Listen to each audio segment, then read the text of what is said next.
Social Security increase of 400? Could it be possible? Could it be possible, as we say in Espanol? I think it could, and I think it's easy to do, frankly. How dare you say it's easy? Don't you know Social Security is going bankrupt? Not if you listen to your old buddy Josh. All right, so my man Andrew Biggs, who we're going to talk to next week on the YouTube stream, he had written a great article about the scam that were pensions back in the old days, and it's fantastic on a Substack page. So I want to have him come back on to talk about, because Andrew is a high and mighty, hoity-toity, good time rock and roll plastic banana guy. He was in Hawaii now, so he can't jump on the live stream until he gets back. Man, that's how the other half live. Your old buddy Josh is freaking grinding away, digging ditches, and Andrew's out there in Hawaii. Anyway, Andrew's a good guy.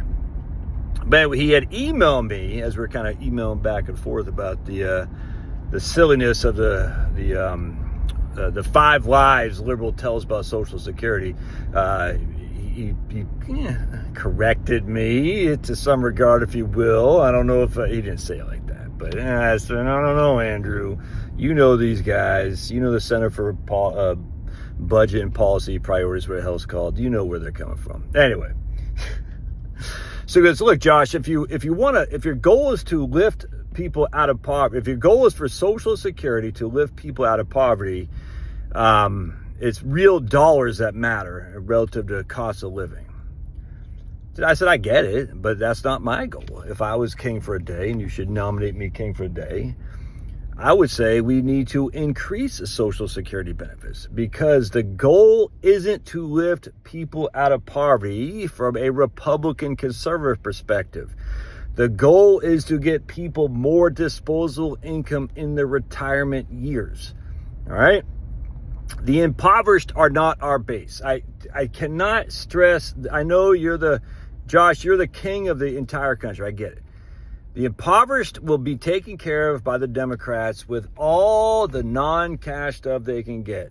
Assistance for TANF, temporary assistance for needy families. They got, I don't know, they still offer, they still got EITCs, earned income tax credit. Now, earned income, he's got to have a job. So I like that, actually. They still got housing assistance, Section 8. They still got Medicaid. They still got, heating assistance in Maine. They got tons and tons and tons of stuff they get that they don't have to show as receipt as cash, all right? Now, the middle class and the lower middle class, they don't qualify for this stuff because they're not impoverished. But this is what freaking ticks me off, dude. After you factor in these non-cash benefits and you compare them to a working family who's now retired on Social Security, who do you think makes out better? It's not the middle and lower middle class people. It's the impoverished. Studies have been done. I can't remember off the top of my head, but studies have been done, multitude of studies that show that essentially the benefit you get from basically being a welfare queen is equivalent to like $35,000, $40,000 a year. And welfare kings too, don't get me wrong. But most men work. All right, that's just a fact, because men, they have to work because no one's going to take care of men. They can't go with crocodile tears. Most men still work. They know they need to. So the impoverished aren't our responsibility. The Democrats have that base covered, and the impoverished are never going to vote for Republicans anyway. All right. The lower income, middle income, working people is our responsibility as a conservative. We want these people to actually have children, right? We want them to have more disposable income, all right? That's just a fact. They don't pay much in income tax, that's for sure. So we don't have to worry about reducing their taxes. That's already been done. The taxes, my tax rate. No, I get it, but you have to have some skin in the game. Everyone's got to pay a tax. I don't care. If you have income, you got to pay some tax. Just a fact. All right, so anyway, my point being is, we're not going to get those impoverished, but we are going to get our bases, the lower income, middle income, and upper income, upper affluent, like me, your old buddy Josh, a small business owner. All right, so what do these people have that wealthy? What do these people don't have that the wealthy have? The uber wealthy, who are not our base, right? That's the Democrats, and the uber impoverished are not our base. That's the Democrats. The wealthy have lots of disposable income. They can afford to pay for colleges for their kids. They can afford the kids, spend their kids to freaking space camp and all this other crap. Most people on the lower to middle income can't afford this stuff. all right, unless they take an amount of debt.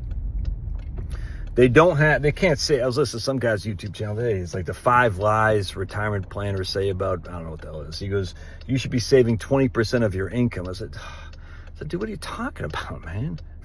Based on what? This is why I can't listen to other people's YouTube channels. I actually get viscerally angry. I'm like, what? I don't get angry. I'm just like, oh, come on. Read Spend Till the End by Larry Kotlikoff and Scott Burns. Read it. Read it. Read it. Know it. Tattoo it on your forehead. Consumption smoothing is what we're shooting for.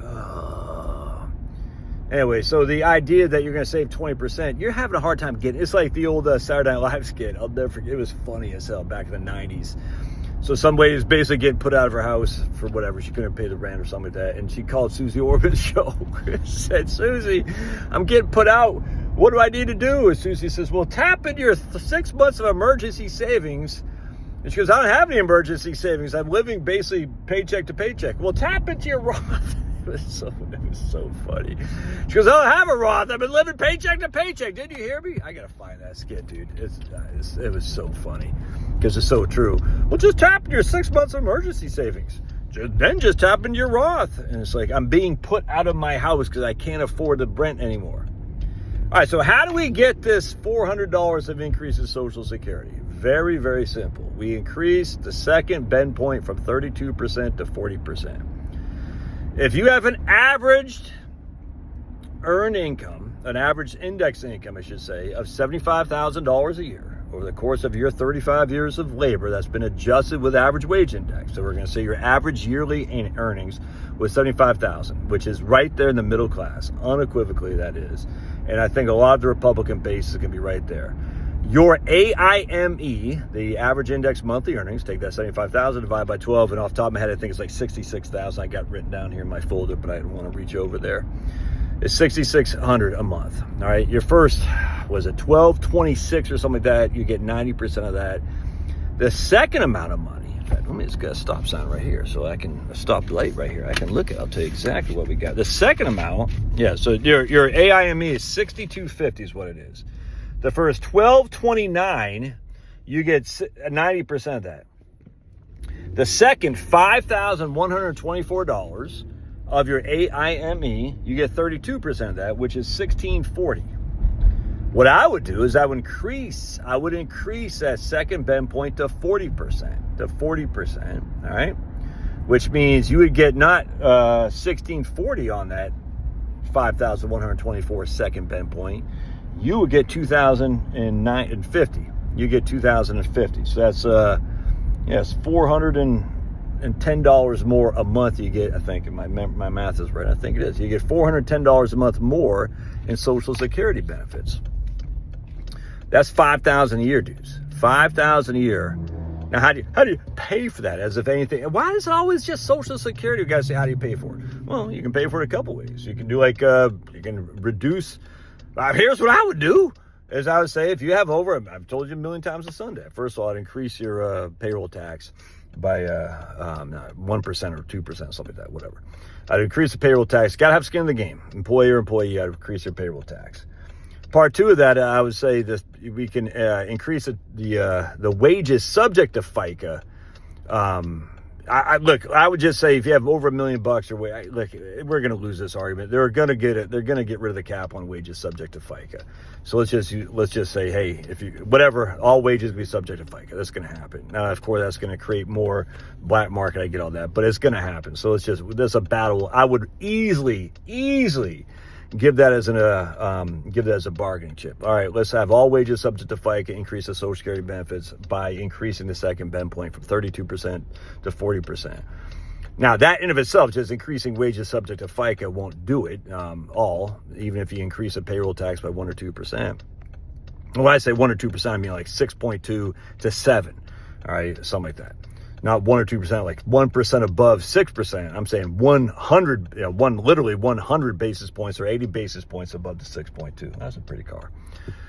Anyway, and then what you do is you say, okay, we're going to have a fourth bend point with, we're going to have a max Social Security benefit of